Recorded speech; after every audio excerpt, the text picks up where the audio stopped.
Hey Yoga fam, Jessie here with some gentle yoga today. I think George Cat is going to help me stretch my hamstrings and my back. I feel like I'm very tight in the middle of my back today. So my idea was that this is going to be a short, gentle practice, ending with some Shavasana, just to get everything in the body moving and opening and releasing a little bit today.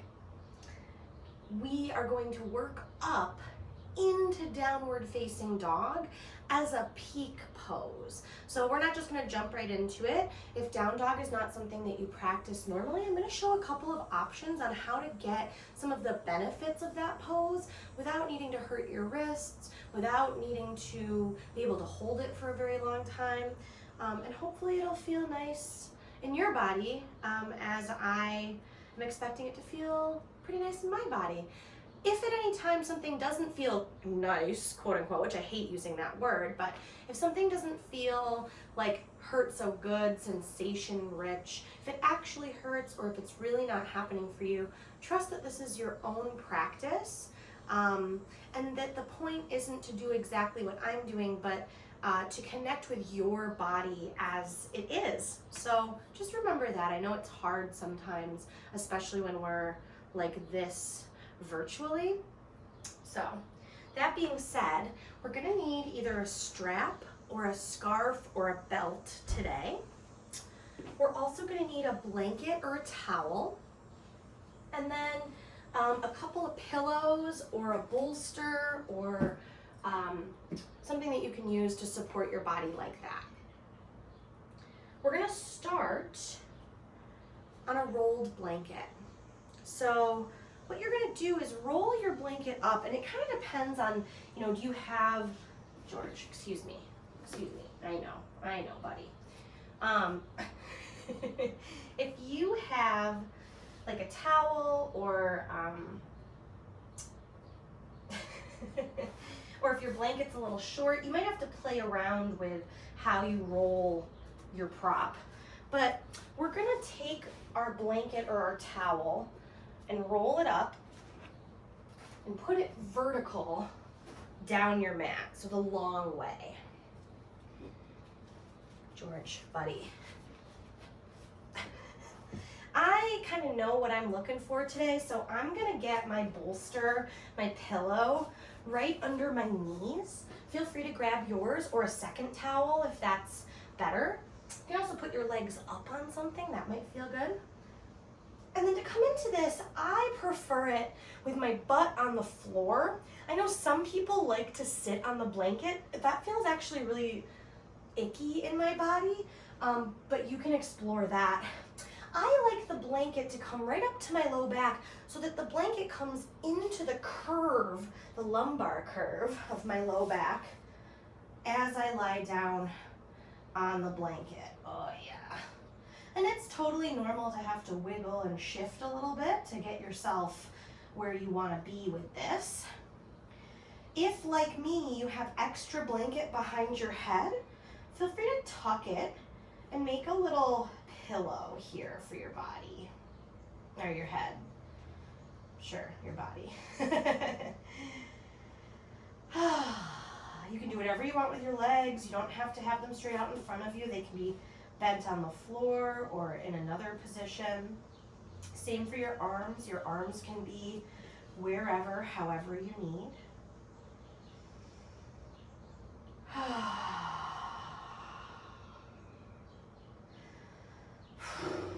So take a couple of deep breaths. It might feel satisfying to sigh out through the mouth or make a little sound as you exhale. Fluttering your lips or opening your mouth and sticking out your tongue might release something in your jaw or in your brain.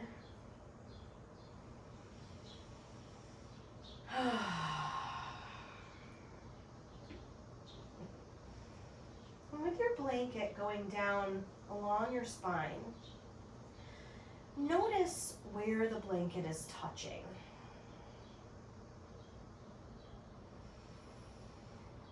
notice this central column, this middle part of you.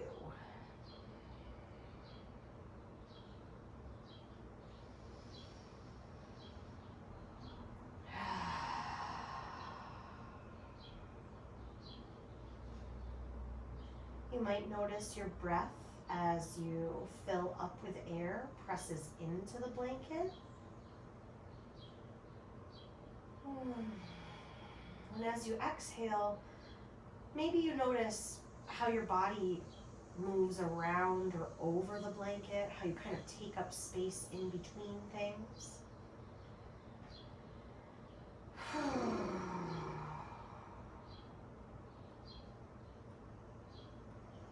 Excuse me.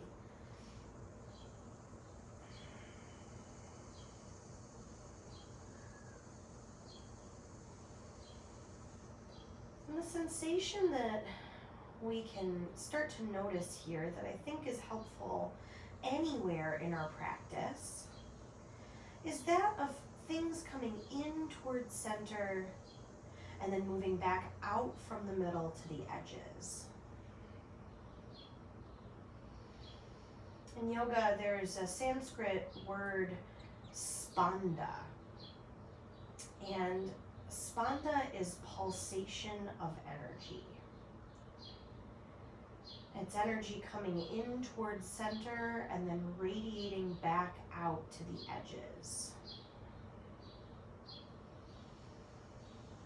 It's the fluctuation of the universe. It's the nature of all things to contract and expand. And this is a yogic principle that I find to be really dynamic and rich and interesting to work with. Because even just with the breath, even just our inhales and exhales are a microcosm of this concept.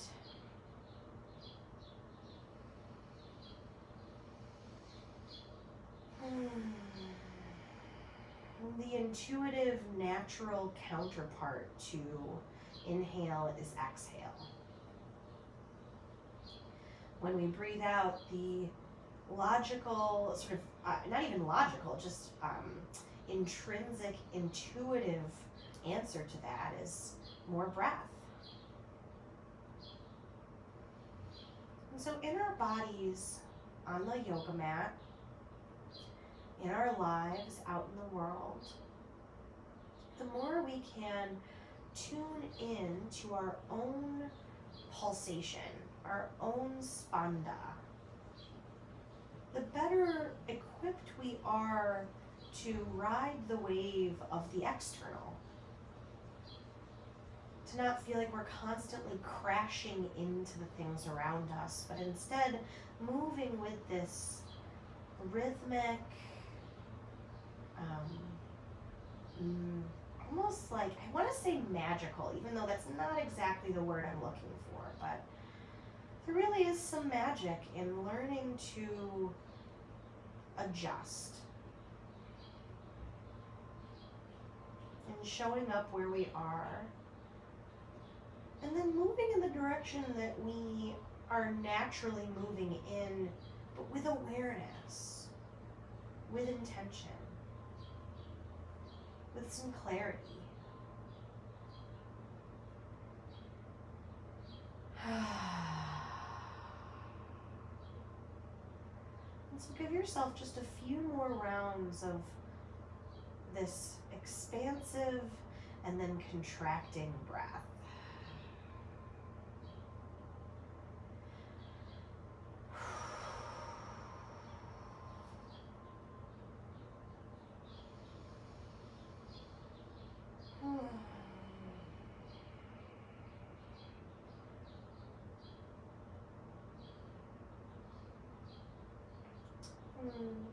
In a couple moments when you're ready to, if they're not already there, bend your knees so your feet can come onto the floor. And roll over to the side just enough to move your blanket or towel out from under you. And come back down onto the floor. I like to put my blanket under my head, but you don't have to. You could remove all the props, or you could keep the props where they are under your knees or legs. And now, without that tactile place to notice, what is it like to breathe?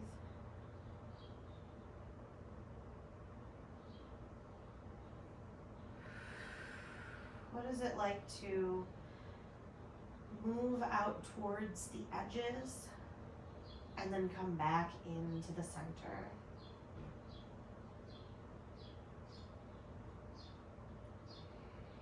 Bring your knees up towards your chest. And you can either hold on your knees or shins. You can hold behind your thighs, or you don't have to hold your legs at all. You can just move them around if that feels better.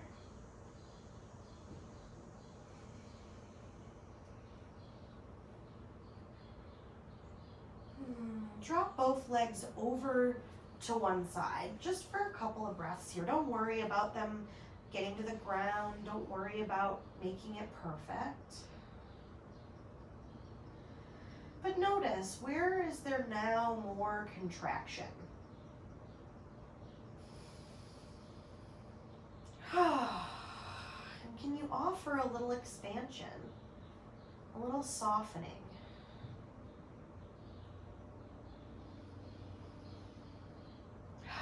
Take your time, come back through center, and just take a few breaths there.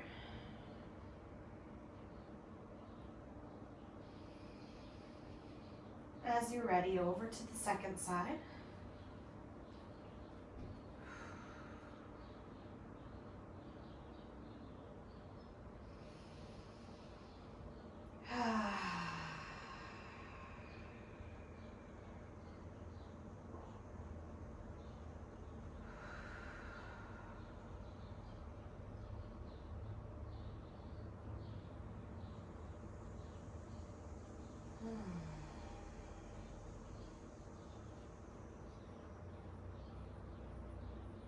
A few more breaths.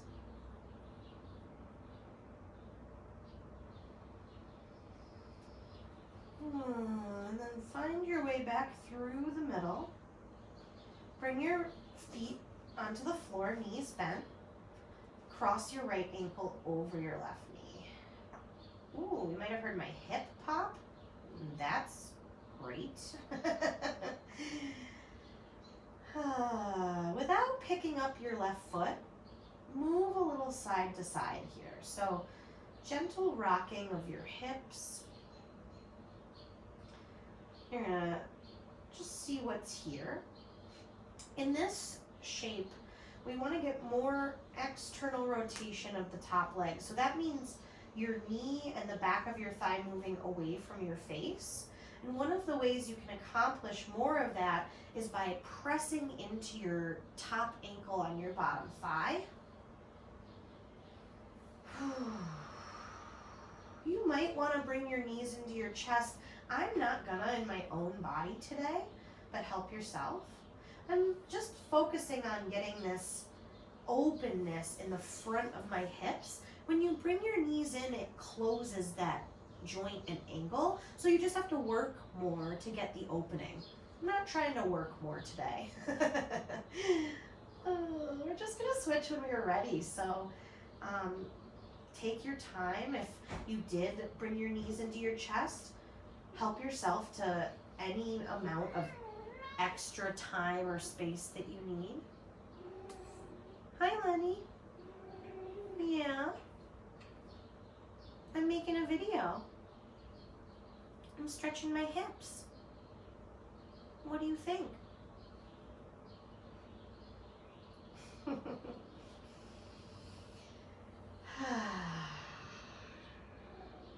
Couple more breaths.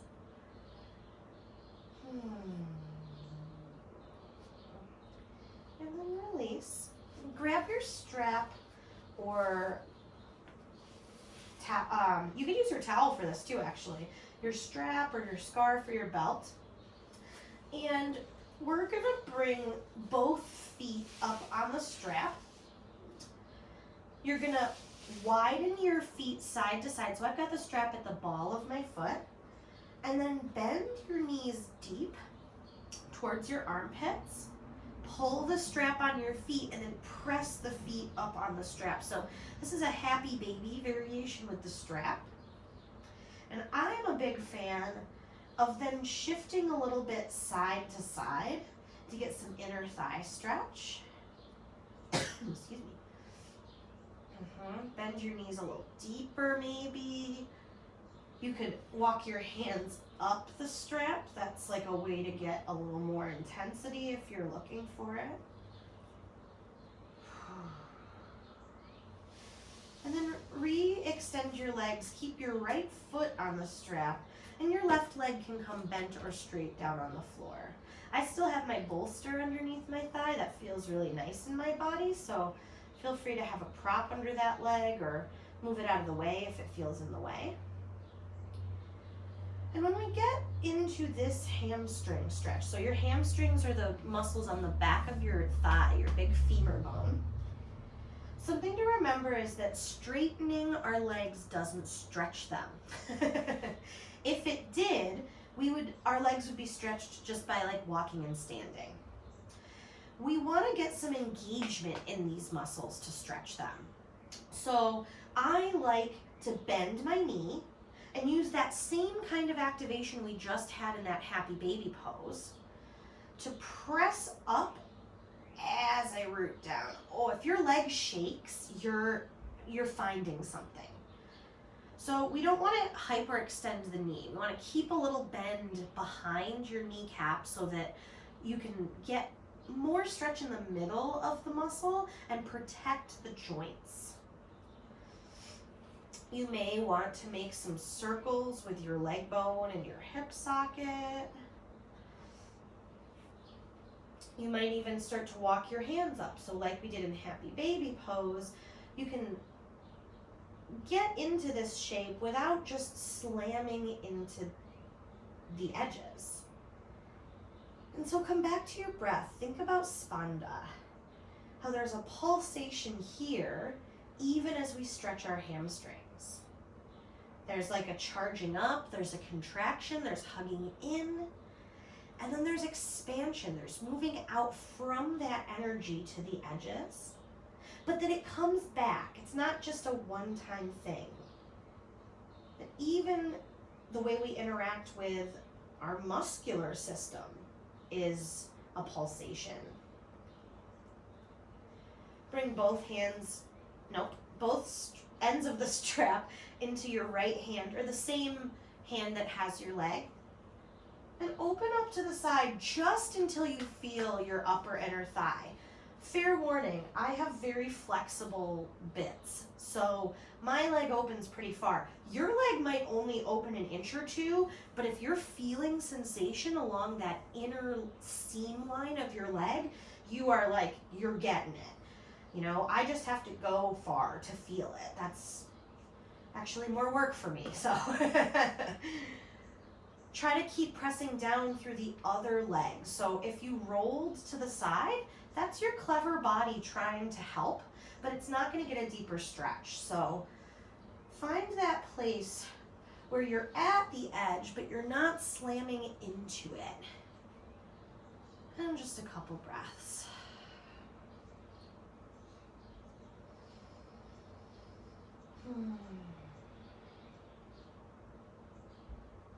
Hug center, foot towards your ceiling. Your ceiling, the ceiling, the sky, wherever you are. Switch the strap into your other hand. First, we're going to stretch our IT band. So both hips stay on the floor, and your foot is going to travel just across the midline until you feel a lot of sensation down the outside of your leg. Again, if you lift your right hip, it's going to bypass that, so we will roll to the side, I promise, for the deeper twist. But we really just want to get that outer leg, all the connective tissue, a chance to kind of move out of the way. Yeah, you like that, Len? Yeah. When and if you're ready, you can roll over into a more intense twist. I'm gonna bend my top knee, roll all the way over to the side, and put the bolster under my leg so that when I open my top shoulder, I get some sensation in the upper back and shoulders. You can do any version of that twist you'd prefer.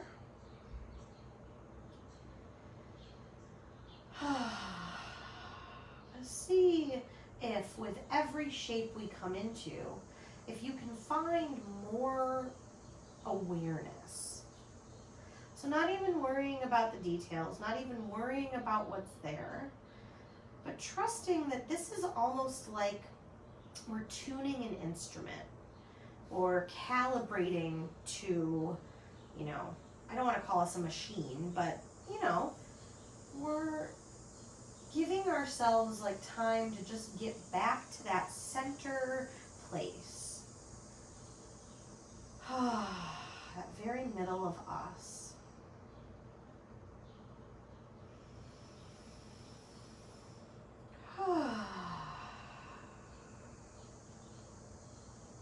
Couple more breaths.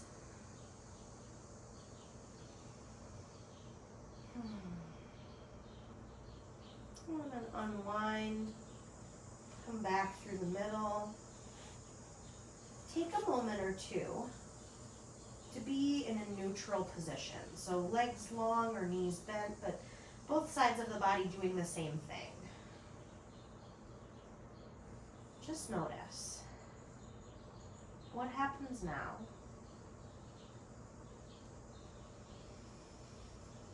Can you tune into your own spanda, your own pulsation of energy?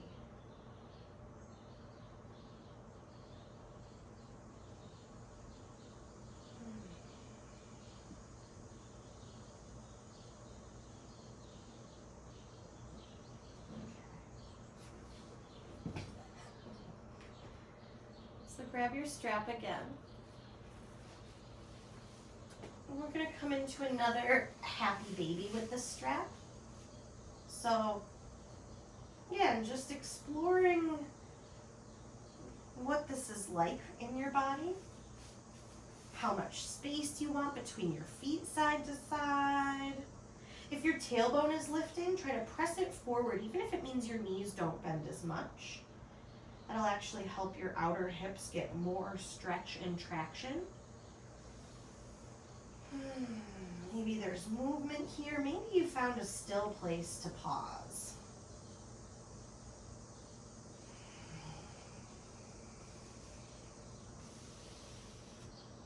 Keep your left leg on the strap. Bring your right leg down on the floor. And again, we're gonna explore the back of your left leg, your long leg.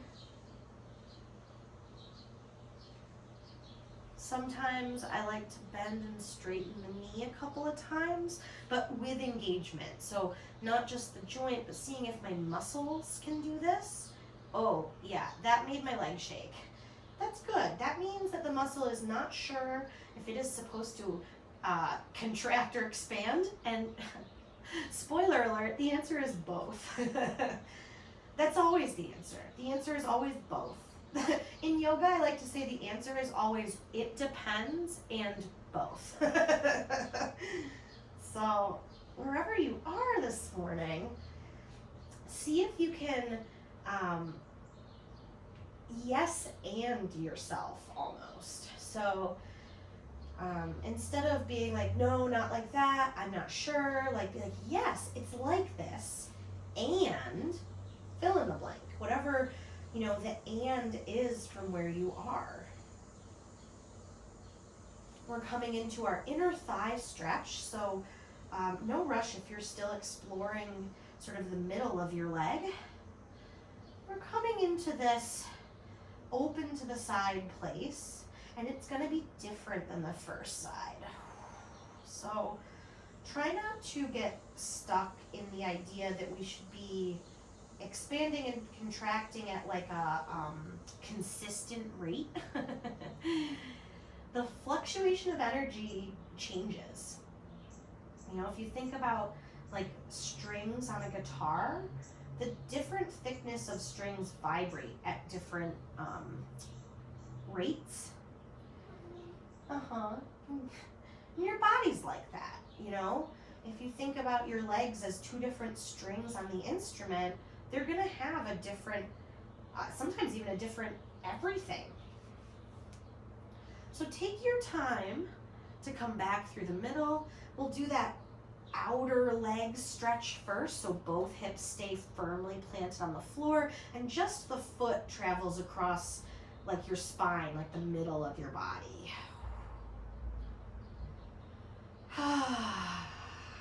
Just because it vibrates differently doesn't mean that it's bad or wrong. And it doesn't mean it should be like the other one, you know? So the more we can get away from that kind of thinking and lean into the idea that we're just calibrating and tuning to ourselves, I think the more we start to have access to in our bodies. The more we're able to align with ourselves, the more we are able to ride the wave and align to the world outside of ourselves. When you come into your deeper twist, again, feel free to set it up with your bolster, with some props. Oh, this side is friggin' tight for me. So move slowly. Move intentionally. Whew. If, like me, your top shoulder isn't coming to the floor at all here, it will not disturb your yoga practice to get up and grab another prop. As a matter of fact, I think that is part of our yoga practice, is like offering ourselves what we need. So if you need more than what you got when you first showed up, that's okay. It's so cool that you noticed. It's not like a shortcoming that it's different. So a few more breaths. Maybe you just got in the pose, so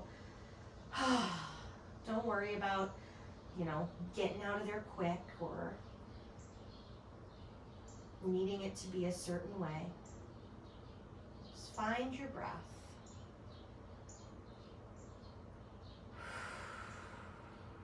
Find your rhythm.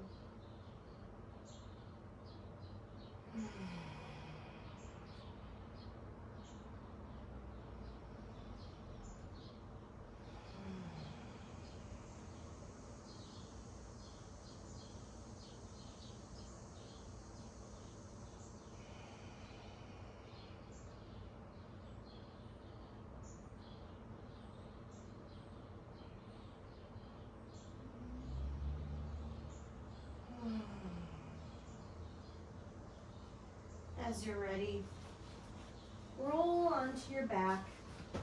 Just take a couple of moments there to move or be still, whatever feels better or just most satisfying right now. And then we'll give ourselves a little rock forwards and backwards on our back. So that could be little, that could be bigger. And eventually come up to seated. You could roll to the side if that's easier on your joints. We're going to come into a tabletop position. When I'm on all fours, I like a blanket under my knees or a little cushion. If that's you as well, feel free to open your towel or blanket, or if your knees feel okay, I trust you. You should trust you too. George. Excuse me. I'm going to start to move a little bit on all fours.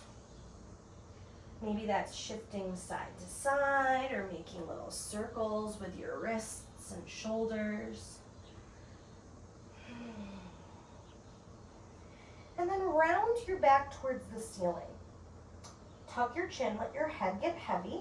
Tuck your tailbone towards the floor And see if you can press into your hands to get more of the middle of your back up towards the ceiling. Try to breathe in the contraction. So notice what it's like to get expansive even when we're a little stuck. And then go the other way. Melt your belly and chest towards the floor. Lift the top of your head and tailbone towards the sky. See if that same place that was a little stuck before can melt a little more here. And then back and forth as many times as you want. You could think about this like cat and cow. You could think about it like flexion and extension of the spine, which is the actions we're doing. I like to think about it like spinal waves.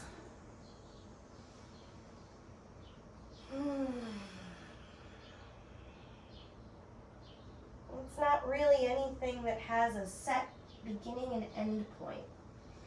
Instead, it's just rolling in and rolling back out.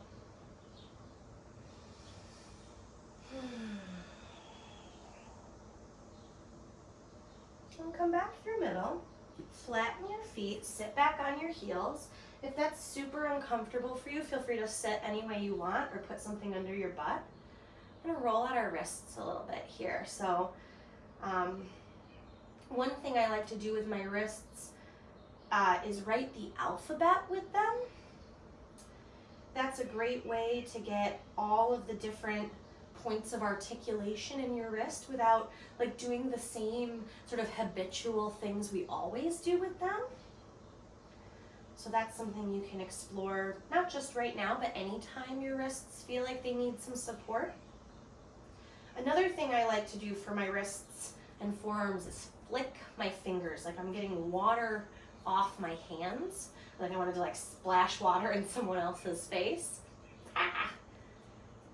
You can flick forward or down to the floor. You can flick out to the side or up towards the ceiling. If your forearms and hands are getting tired, you're doing a good job. Back towards me. And then shake it out. Bring your hands back down on the mat. So when we put our hands on the mat anytime in yoga, we want the weight to go into the ridge tops of the fingers, which is where your fingers meet your palm, and in the knuckles of your hands, more than the heels. We don't want it in the heels of the hands. So when you get here into all fours, we're going to lift up onto those first knuckles of the hand. So right where your fingers meet your palm. We're just going to do a little shifting side to side. That might be a big stretch in your hand. That's good.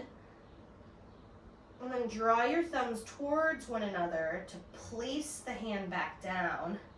Ooh, it might feel like you're gripping the mat. That's really good. We want that. Step your left foot back behind you, but keep your shoulders over your wrists. Keep gripping the mat here and try to press your heel away from your head. That might be so successful that you can lift your right knee a little bit. And it's not necessary. It just might feel good. It might be something you go, It might be something you go, So take your time. And then come back through center and just shake it out. You could do any of those exercises we just offered, or you could do, like I call these rave rolls. Like you got glow sticks in your hands. All right, and then we'll come back down onto our hands. Something to remember when we're working on building strength in the wrists is that less is more. Go ahead, step your right foot back. We don't want to like overdo it. We don't want to just slam into our wrists.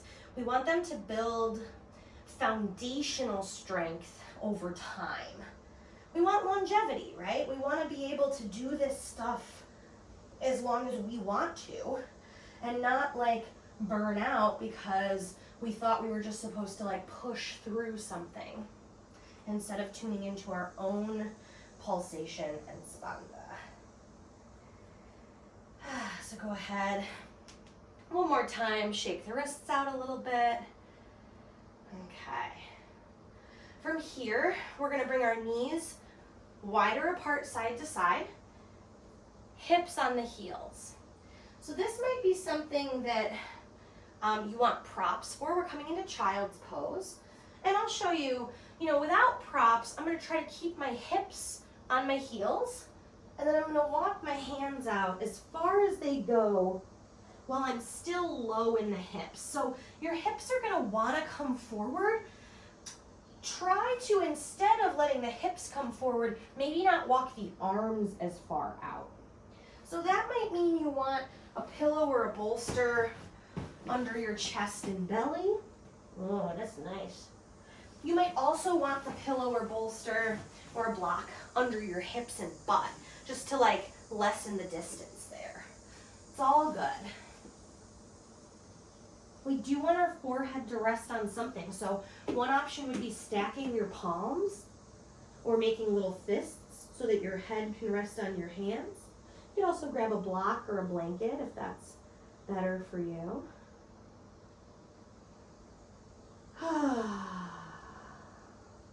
Deep breath.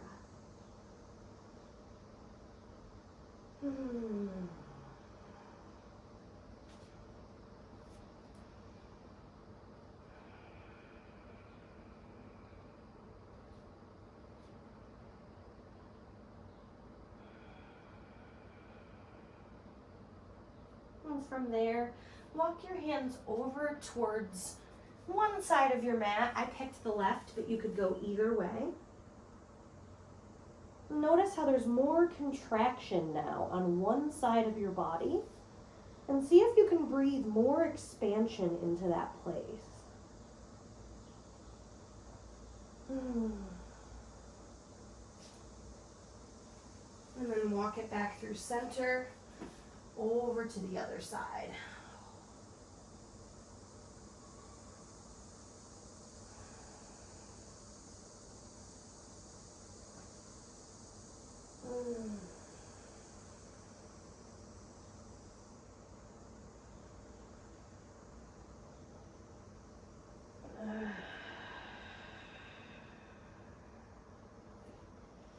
Come all the way back through center. And up to hands and knees. We're just going to take a twist in our shoulders before we try our peak pose. So, you're going to, from your hands and knees, reach your right arm underneath the left one, crawl it out as far as you can go, and then lower your head and shoulder onto the ground. If that's not happening, again, bring the ground to you. A pillow under your head or under your arm. I didn't need that per se, but now that I've got it, I'm not getting rid of it. That feels awesome. Props, I think we think. A lot of people think props are because we can't do something. And I do not agree with that. I think props help us connect to where we are more, which is going to help us connect. That's the whole point of a yoga practice.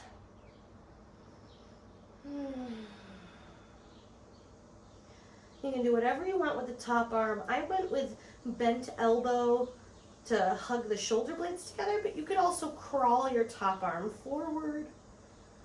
You could press your palms together. That's an interesting stretch. You could also bring your hand to your low back or hips, or take a little half bind if that's in your practice. And then unwind slow. And just take a moment, either in child's pose or on hands and knees, and just watch. Breathe deep.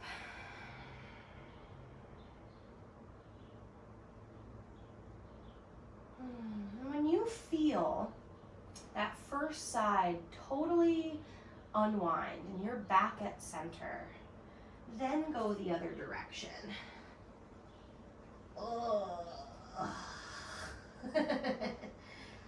One thing you might want to be aware of is what your hips are doing, so try to even those out a little bit. Breathe deep.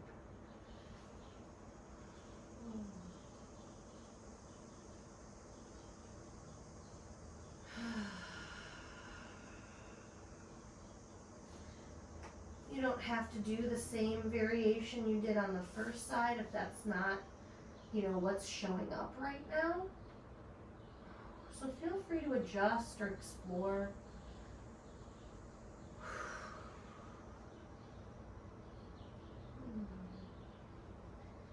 And then when you're ready, come all the way back through the middle.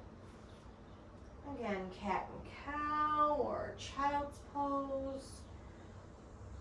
You could always just sit back on your heels, maybe roll out your head and neck a little bit.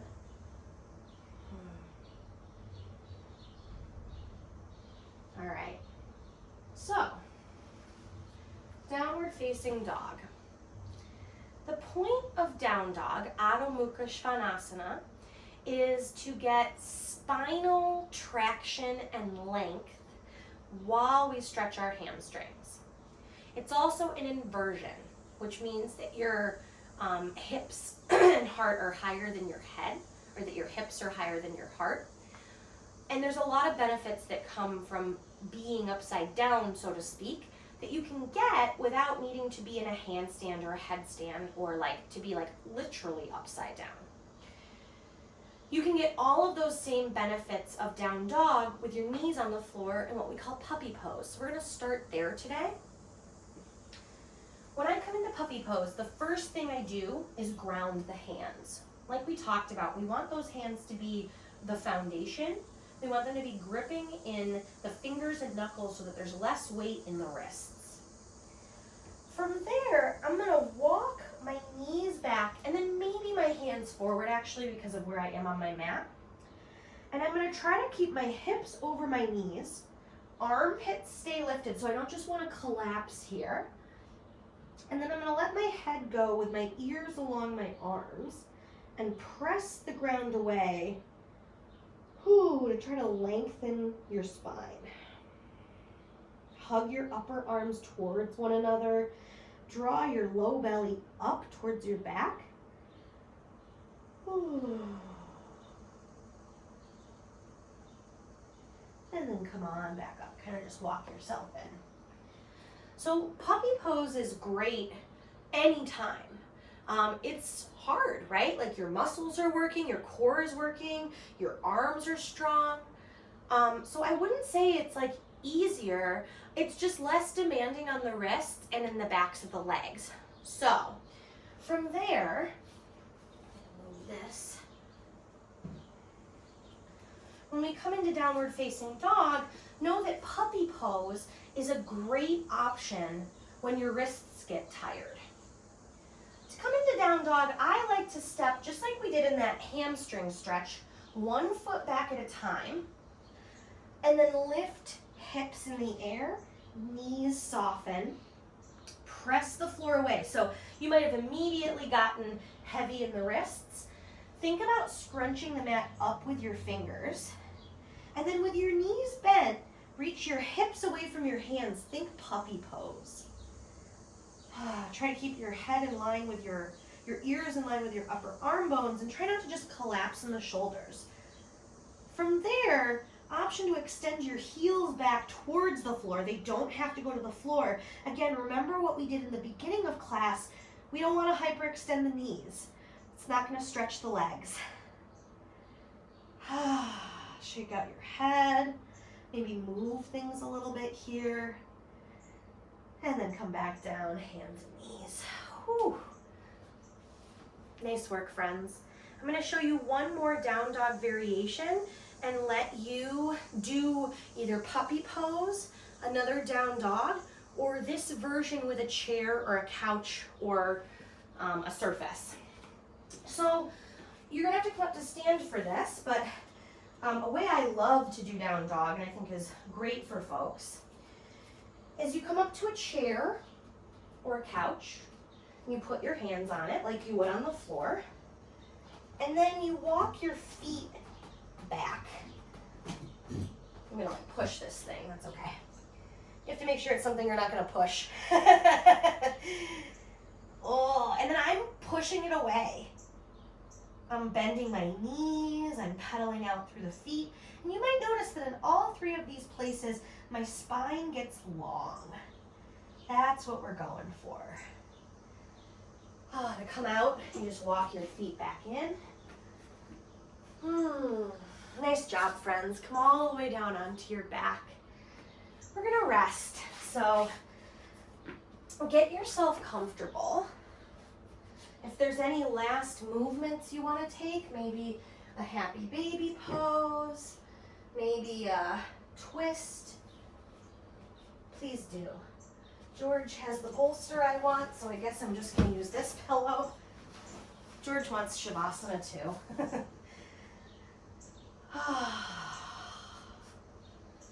See if you can give yourself permission to now move into a more expansive place. So we did a lot of contraction. We did a lot of engagement today.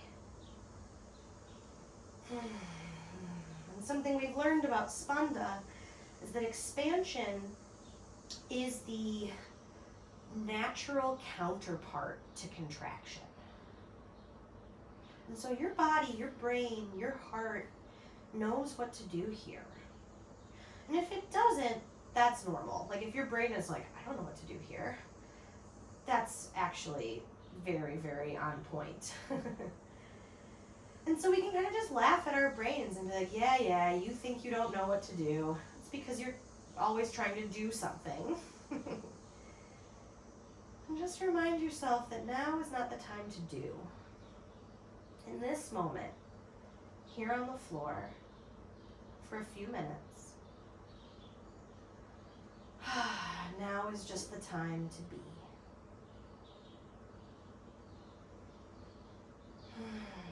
We'll take a few minutes to rest.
yourself a few moments to breathe deep, maybe making some noise while you breathe or fluttering your lips.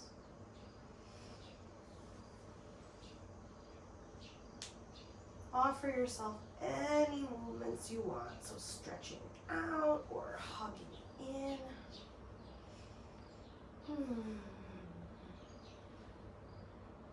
And then roll all the way over to one side for a couple of breaths. Just take a moment there.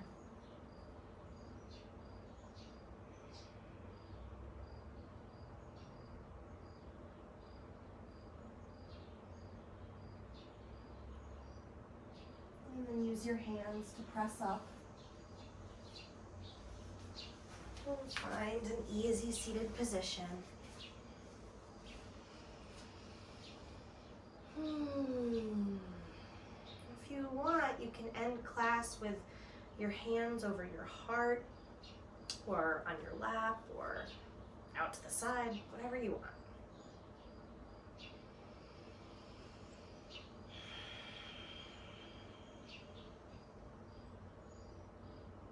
Notice what it's like to watch your breath. And remember that even the awareness of your inhales and exhales will help you tune into your own spanda, your own pulsation of energy. When we do this kind of work, when we show up for ourselves, when we tune in, when we listen, we are really learning how to show up in the world, knowing when to engage and when to lean back, when to try really hard and when to loosen our grip. It's not a one-size-fits-all. It's not a formula. It's not something you can perfect. But it's an unfolding and refolding process over and over again. And so whenever you feel a little far away from yourself or like you need that tuning, that calibrating, trust that all you need to do is take a deep breath in and a big breath out.